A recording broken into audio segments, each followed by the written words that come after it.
All right, welcome back into Cherry Picking. Today's video, Babs and I are giving you our way too early Leafs outlook for the 2025-26 NHL season. We've got the roster right in front of us here. Babs has already gone ahead and kind of moved Matias Maccelli right off that first line. And what are you going to do with that first line spot then? Yeah, so you got to find a right winger. I think everyone should agree that Toronto, if they're going to be better or equal to than last year, they've got to try and do something. Now, they're not going to be able to replace Mitch Marner's points, but I think this line with Tavares, Maccelli, this might be a very good second line. You have to go to free agency and probably bring somebody else in. They're spreading the love with this lineup too, and I don't think Bobby can play that second spot there, so he's better in the third, my opinion. I think maybe people would agree with me or not. I do think, however, this team is not as strong as what Montreal will be at the end of next season. Already. So, yeah. Already. I mean, I think by the end of the season, I think they're going to have to get their legs going in Montreal a little bit more. But there's not a lot of free agents left to add in this spot. You kind of, do you bring in Jeff Skinner? No. No. And you said there was some linkage here. Yeah, I think Jack Roslovic was a target or is a target for the Leafs at this point, but that's all I feel like I've heard. So if you go back to the roster and look at kind of what we're working with, even if you put Roslovic right, the first right winger there on the first line, I don't think that really solves a ton of your problems. I would have thought it actually would have been a great idea to put Maccelli on that first line. He talked about picking Toronto as being a spot where he could be in the top six now that Marner is gone. One of the things he was looking at, I've heard, Edmonton was looking into him. Some good teams are looking at Maccelli. So obviously there's something to be drawn there with him. And you know what? If you have Maccelli up there on that first line, we've heard so much about Easton Cowan in London for the last 2 years. Why not give him a shot up there? Maybe not right at the beginning of the season, but if things are really going south to start, might as well, right? Yeah, I would love to see Nylander finally play with a fantastic Hyman replacement, and they've not done that with Tavares. They fumbled the bag there, and now they're seeing what the problem really was, and it wasn't Hyman, and they should have probably paid. Cowan, yes, he's got to be better defensively. He's got to put some stuff together. We don't know what the line's going to look like. Toronto might make a trade. Who knows? They said Kadri. I don't think they need another center because right now you have 6 guys, if you get Kadri, that have actually played center consistently in the NHL at points in their career. And Nylander also has talked about the fact that, I can play center. There's too many centers and you don't need it. No. You need a winger who can set up plays. Obviously, Toronto does need a top 6 guy. Let us know who you think it might fucking be. At this point, I've got no clue. Yeah, it is. I don't think there's anything wrong with going into the season with what they have right now, saving up and seeing what happens and moving at the deadline if that ends up being the case as well. They never have the ability to sign someone at the deadline, I feel like, or trade for someone with any sort of value because they've already spent all their cap. They usually have to give up all their draft capitals while they have no fucking first picks anymore. One thing I will say, though, it's one of the few years Toronto hasn't tried to bring in a European. They've done it between guys they've drafted or just signing free agents. We had Grebs last year. This year, I thought that could have been a out-of-the-box solution. You sign a guy to $1-2 mil, Europe, maybe a top 6. Okay, now you're saying, they haven't done that yet. Yeah, I was going to say, I thought you were saying, instead, it's good they brought in, Scott Lawton, a Canadian-American. Yeah. But he's done fuck all too. No, Pizzetta could be a guy that could fit on that fourth line as well if you move Järnkrok. A great cap player because you move Järnkrok out and you have then, I think once you move him, closer to $9 mil. Okay. So yeah, you can do a non-retention based deadline trade. Okay. That's never been a conversation before. Who lineup, whatever. We do have predictions. Yeah. No, but this is a good lineup to base these predictions off at this point. I don't think it's going to change all that much at this point. There's going to be a winger where Easton Cowan is. That might not be Easton Cowan. Probably won't be Easton Cowan. We don't know who it is. The defense is going to stay the same because we know what it looks like, and it's very solid. McCabe, Tanev, Morgan Riley, Benoit, OEL, and then Brandon Carlo, and we know the goalies. So let's start with your expectations. Obviously, last year they won the division with 108 points. How many points do you think they're going to have this year? 100. 100 points. 100 points. I think they'll go on a very good streak at some point to rack them up. I, however, fear you're maybe going to see teams like Montreal steal points from Toronto, and Toronto also can't be giving points up to a team like Ottawa like they did last year. So I'm not a comfortable 100 points. Oh, yeah, that's what I was going to kind of say.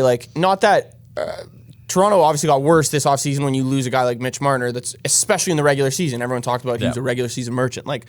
Sure, he's a regular season merchant, but every year he was on the team, you can't lie that he was one of the main factors, if not the main factor, to get that team in the playoffs every year. So I have a different opinion because I don't think Michelli's going to be able to fill that hole as well. And I have question marks about Matthews' health for this season, even though he said he's going to be 100%. So I have 89 points for the Toronto Maple Leafs. Actually, I looked at it to see what 89 points would look like on the records and the standings this year.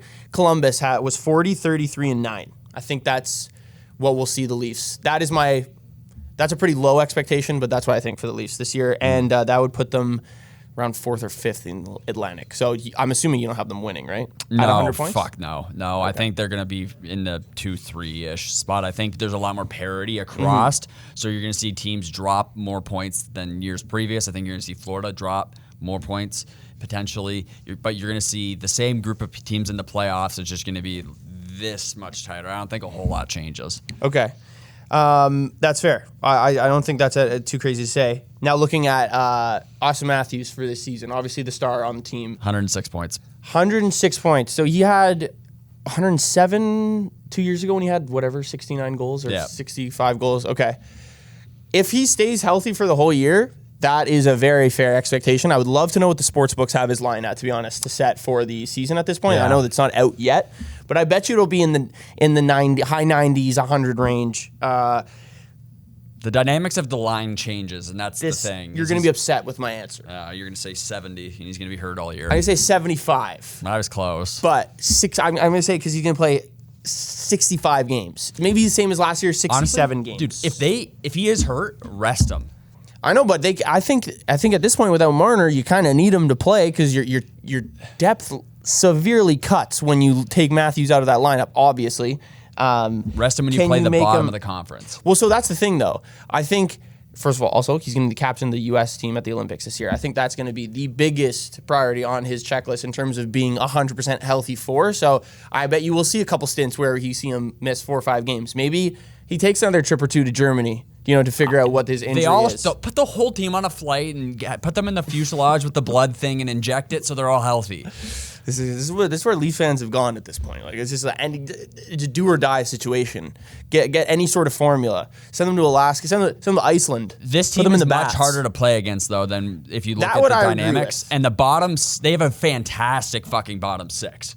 A great bottom 6. It's solid. A decent second line, and an ultimately confusing first line. Confusing first line, I agree with. They brought in a guy who has insane passing tape. Like, I watched the tape. Oh, Michelli, and he can score. He's good. Yeah. He's little, though. Like, you're just replacing Marner with a worse Marner, in my opinion. But if he maybe it's a replacement. It's a temporary replacement. If he can pass really well, maybe Nye's game changes a little bit, and Matthews then has to step up more. The dynamics of this whole could change. Also, you could put Nylander on the first line and break up Tavares. There's a lot at play. Obviously, you guys can tell that I'm not comfortable or happy with any of this.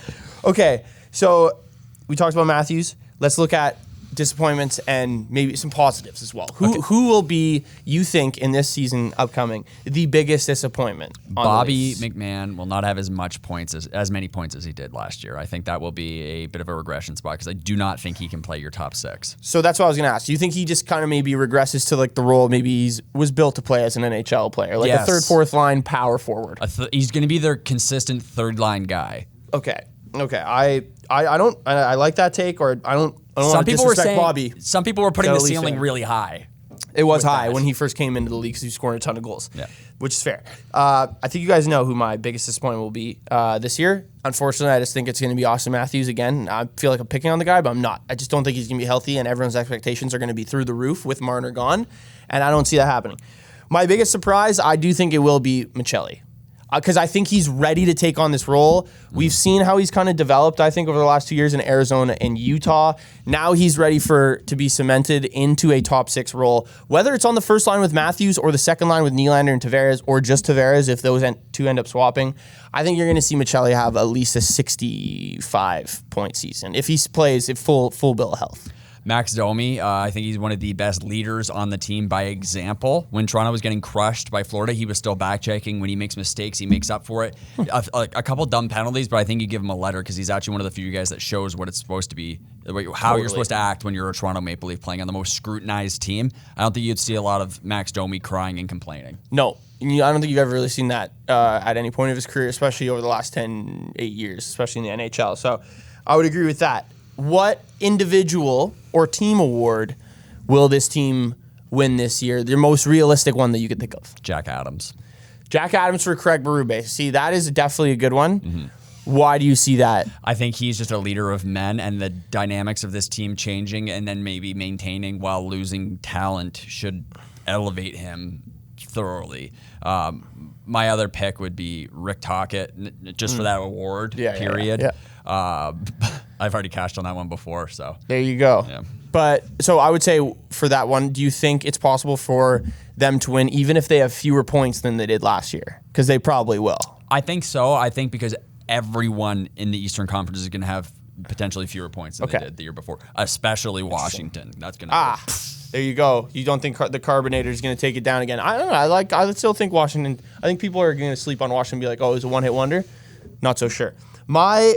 The team award that I think they can win, especially with the expectations I've kind of set for the Leafs at this point, because it obviously isn't great. But the one way I think this team can be great this year is if Stolarz wins the Vezina.